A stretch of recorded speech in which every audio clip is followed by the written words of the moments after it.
Estamos dando início, então, ao nosso podcast, Nosso Café, por Alexandre Shed, filosoficando por aqui. Então, nossa aula hoje vem com um enunciado básico de temas introdutórios da nossa filosofia. Então, esse contexto, esse conteúdo é alinhar e transformar o conhecimento em um estado de saber edificante e prático. Temos alinhados a nossa aula literatura, filosofia e terapia. Temos como parceiro o Instituto Espaço Ser, apoio cultural, Livraria Nobel e editora Ideias Ideais. Bom, essa nossa aula, filosoficando por aqui, nesse tema inicial de conhecimento filosófico como prática de nossa consciência no ser, traz o conceito de filosofia, a coruja de Minerva. Afinal, o que é a filosofia? Filosofia é uma capacidade racional de crer e saber. Era dos especialistas, a filosofia procura dar as melhores respostas à finalidade, ao sentido e ao valor da vida e do mundo, como precisamos olhar com conhecimento e consciência nessa atitude de transferência do ser. E o nosso tema filosófico, o dúbito ergo, cogito ergo sum, de René Descartes, duvido e penso logo existo. Então vamos dar aí essa filosofia, essa prática funcional da filosofia e como a filosofia é o desenvolvimento e o uso do saber em benefício do homem, né? Platão, etimologicamente, define essa forma, né, desses dois termos grego sobre o tema filosofia como philos, que traduz a ideia de amor e amizade, e sofia, que significa sabedoria. Então, para esse pensador, filósofo é ser amigo, amar a sabedoria. Então, muito bacana. Dentro dessa identidade grega, a mater consciência, deusa Palas, Atenas ou Minerva para os romanos, tem como símbolo animal da sabedoria a coruja de Minerva, Sofia, símbolo da observação e sabedoria. Hegel tem um pensamento que alinha a filosofia à coruja e nos faz entender bem esse simbolismo em seu pensamento. Quando a filosofia pinta cinza sobre o grisalho, uma forma de vida já envelheceu, e com o cinza sobre cinza não se pode rejuvenescer, apenas reconhecer. A coruja de Minerva alça seu voo somente com o início do crepúsculo. Georg Wilhelm Friedrich Hegel. Logo, a coruja, guardiã da noite, em latim chamava noctua, enxerga bem no escuro, pois não se confunde com as trevas e não sucumbe à ignorância, também chamada de Vialquese Sofia, cintilante e brilhante. Esta capacidade está ligada ao simbolismo, ao símbolo que a coruja transfere como o poder de olhar crítico e fundamental para alinhar a realidade. Assim também o filósofo faz, né? Todos os deuses gregos ganharam um animal como símbolo. E todos esses animais eram aves, por voarem e estarem no céu. Fazem a conexão divina que representa na imagem de Vialquez e Sofia a coruja de Minerva. A inteligência, a argúcia, a astúcia, a sensibilidade é símbolo da reflexão e do conhecimento racional, alinhado à intuição, ao sistema intuitivo. Faz referência à sabedoria que tanto na coruja quanto no filósofo deve ter e enxergar além do que os outros ainda não conseguem ver, com esse olhar brilhante e cintilante contra as trevas. Associada ou associado à iluminação de questões aparentemente com um olhar que vai além e atinge o todo como um grande complexo da verdade. A coruja ou filósofo não é tomado pelas trevas dessa ignorância ou da ignorância, né, que confunde os sentidos. Se compreende como pensador e filósofo, e até mesmo com uma coruja que, mesmo com seu olhar nas sombras e na noite de Nix, nenhum dos dois perdem essa plena consciência de ser Sofos, né? Ou Sofia.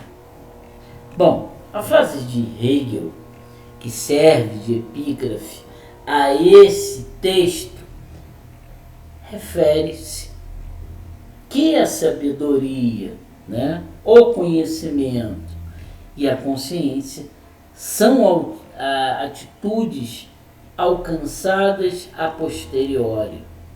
Como o reconhecimento da Sofia, a coruja de Minerva só voa ao entardecer. Mas a sabedoria só atinge a maturação ao entardecer.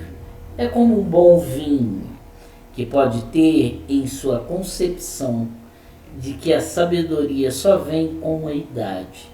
Este envelhecimento característico da experiência sobre fatos e atos que nos faz retomar nossa própria sagacidade subjetiva. Esse conteúdo que se absorve é um conteúdo pragmático da verdade ou da sabedoria, né, de consciência em conhecimento sobre o que nos revela essencialmente sobre nós mesmos e nossas experiências. Nesse limite, em nossas potências, né, em nossos dons, qualidades, virtudes e aptidões, começamos a entender todo esse conceito que faz próprio a própria capacidade da filosofia em nos instruir de acordo com o que alinhamos a essa amizade ou esse amor à sabedoria. Bom, dentro desse adendo, não podemos confundir o termo sabedoria com filosofia.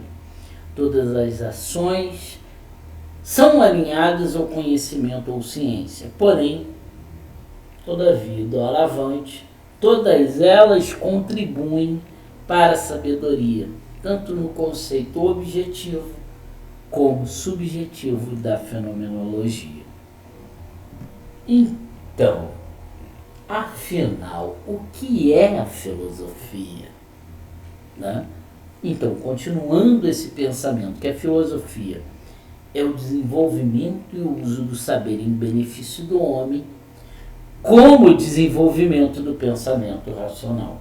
Filosofia é uma capacidade racional de crer e saber, ter ciência ou consciência em uma série de aspectos direcionados a estudos, a pensamentos, a funções, até próprio desses direcionamentos, admitido por vários fundamentos de processo mental em conceitos de subjugar o pensamento a uma linha que nos revele ao máximo proveito de um bom desenvolvimento sapiente de nossa realidade em sintonia do que direcionamos como verdade.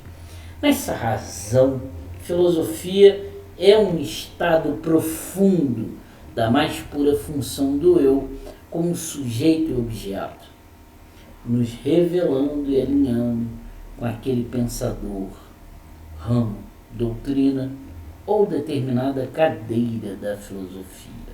Isso se deu muito tempo depois, quando na Idade Média a filosofia e a ciência desprenderam-se uma da outra e essa dicotomia criou, reduziu e recortou, retalhou, dividiu a realidade de juízos ou prejuízos menores, despertando estudos especializados ou novos galhos de outrora, que era uma árvore que só possui um tronco. Tais especializações científicas contribuíram para o avanço científico, que passaram a direcionar então suas investigações a campos cada vez menores ou mais delimitados ainda. Vamos dar um exemplo: a medicina, ciência que contribui para o restabelecimento do corpo e mente. Como saúde abrange várias especializações para o corpo de acordo com o problema ou, no caso, a área ou a estrutura. Então vamos dar mais um exemplo.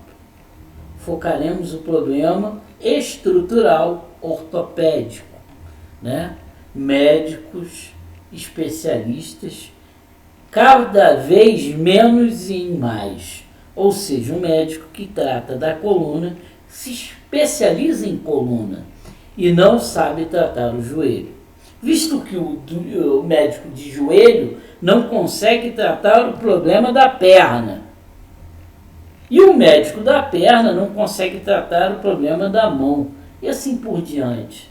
Então, o que nos favorece tanta especialização? A gente olha aí matemática, física, biologia, sociologia, epistemologia, antropologia, psicologia, direito, engenharia, medicina e outras áreas que saíram desse tronco formoso e se transformaram em galhos. Então, a era dos especialistas, que estamos vivenciando sim, e vivendo de verdade sobre a era desses especialistas, cada vez mais observamos que estamos declinando em uma especialização extrema, que delimita e reduz o conhecimento, o pensamento e a sabedoria. Dessa visão mais ampla do conhecimento humano e desse saber está se esvaindo, está acabando, está sendo extirpada desse conceito. Nesse contexto, A filosofia também passa por isso. Passa a ter também grande importância de autopromoção em recursos de recuperação dessa unidade, que fundamenta a fenomenologia do subjetivo e o objetivo, como Sartre bem manifesta na consciência e atitude do ser e o nada. Tenta recuperar a existência procedendo à essência, recuperar a unidade do saber, onde cria em filosofia um trabalho de reflexão sobre os conhecimentos alcançados não só pelas ciências, e sim pelo próprio homem em si, como responsabilidade de sua liberdade. Então, a filosofia procura dar as respostas à finalidade, ao sentido e ao valor da vida e do mundo. Hoje vejo a filosofia como um estudo geral de mim comigo mesmo, né?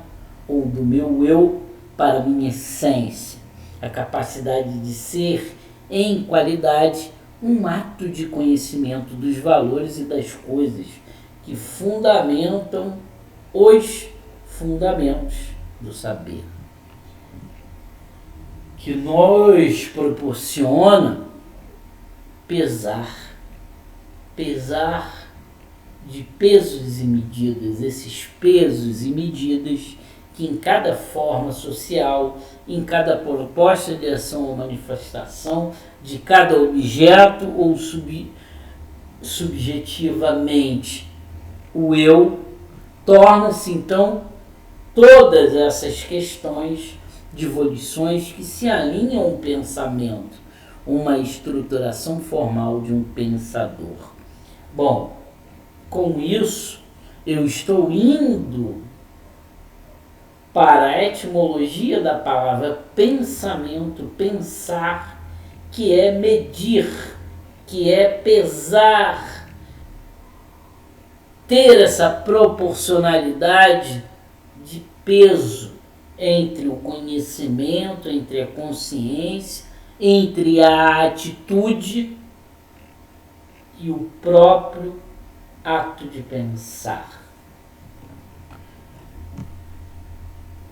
Então, nos damos conta como somos influenciados, né, sobre a atmosfera desse saber, né, que flui e move épocas e etapas da própria maturidade humana no pensar, no conceito de seu próprio pensamento.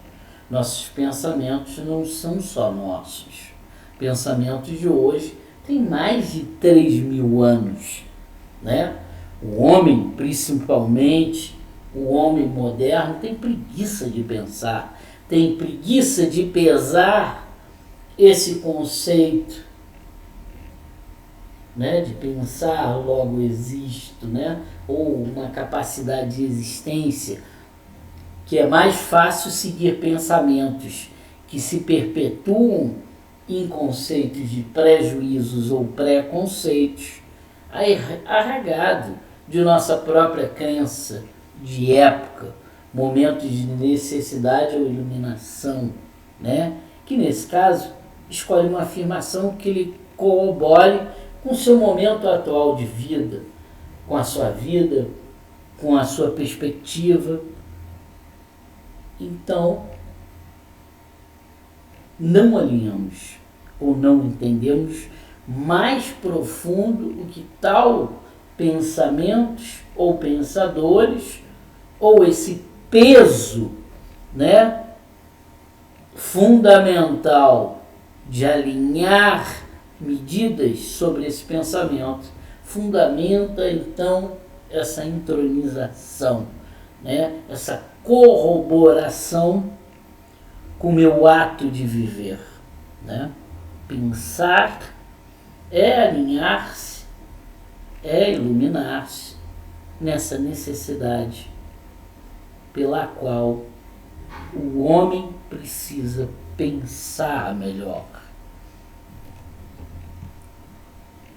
A gente olha a história, olha os filósofos, olha os pensadores, né, que cada pensador, como filósofo, trouxe para a sua época uma expectativa de crescimento, um desenvolvimento necessário naquele período, para aquelas pessoas, para aquele conteúdo de sua visão como conhecimento.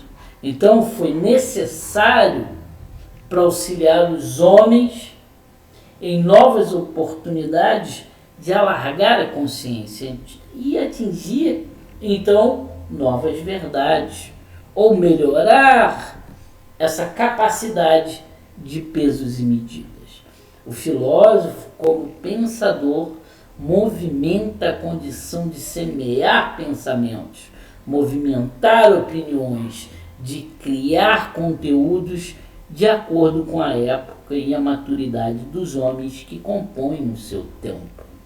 O filósofo quer enfatizar que todo conhecer, toda ciência, toda construção de conhecimento, que é a epistemologia, só é verdadeira quando no ato desse reconhecimento a filosofia é o desenvolvimento e uso do saber em benefício do homem, como o desenvolvimento do pensamento racional. Essa frase, essa ideia e esse pensamento é o que define esse nosso trabalho de conceito de filosofia. A filosofia é o desenvolvimento e uso do saber em benefício do homem, como o desenvolvimento do pensamento racional é o que nos faz pessoas melhores. Porque penso, logo existo. O dubito ergo cogito ergo sum. Duvido e penso, logo existo. As ideias vão se alinhando para chegarmos a um olhar crítico. E essa atmosfera de sua frase célebre, cogito ergo sum. Penso, logo existo. Um esboço nesse sentido de demonstrar, a princípio, a forma da atmosfera pensante desses filósofos que movimenta e influencia, ainda em tempos atuais, várias facetas de nossa sociedade, cultura, conhecimento, arte, religião e até o próprio pesar dessas medidas do pensamento do homem. René Descartes, em sua célebre e famoso axioma e pensamento, né? Penso, logo existo, dubito ergo cogito ergo sum, nessa performance intelectiva e cognitiva, Descartes não queria apenas demonstrar que ele existe. Então, a busca da conclusão de sua natureza é assim, né? Concluir que era uma essência pensante, que Descartes é uma conclusão dessa essência pensante, uma natureza ou essência ou realidade consciente. E assim que ele conclui que o objeto é diferente do sujeito, ou seja, que ele é diferente da matéria, que ele, em estado de consciência e pensamento, existe, não na matéria, e sim no sutil, e na sua alma está manifestada e presente este pensamento, esta energia pensante. Para Descartes, a mente imaterial ou alma faz o seu trabalho de pensar e está ligado na glândula pineal do cérebro, sede do pensamento. Está na justa posição de unir o que 2 olhos e 2 ouvidos podem unificar como expressão. Então, como sede do pensamento deve ser a morada da alma no corpo, seria a conexão lógica e sólida do corpo. Logo, esse não é o nosso universo. Somos conscientes, estamos aqui e agora pensando e pensando, deixando essa visão cartesiana de estar que estou vivo, que a minha alma pulsa, pensa, que eu penso, estou presente, e com isso identifico a minha tralidade, corpo, mente e alma, que se fundamenta nesse valor humano, pensante, na busca de identificar essa filosofia, que filosoficando por aqui fico e espero que tenham gostado, que postem, comentem, participem. Perguntas e respostas são bem-vindas para a gente discutir, trabalhar e elaborar novos temas. E para você, o que é a filosofia? Gostaria que pensassem, respondesse. Alguém gostaria de escolher algum tema para entrar na nossa próxima e eventual podcast de trabalho de Filosoficando por aqui? Então, aguardo a participação e comentários, dúvidas desses desejosos a usar de forma consciente todo o seu potencial para atingir metas e oportunidades de crescimento por dentro e por fora, nessa atmosfera de consciência e atitude. Enquanto isso, já nos direcionamos para o conceito de sabedoria como segunda aula, continuando o nosso tema de filosofia nessas aulas introdutórias que faz parte desse trabalho de consciência e atitude. E para onde essa sabedoria irá nos levar? Então estou aguardando a todos nessa busca, nessa verdade e nesse trabalho edificante. Somos um nessa prática de conhecimento e troca por Alexandre Chat. Namastê.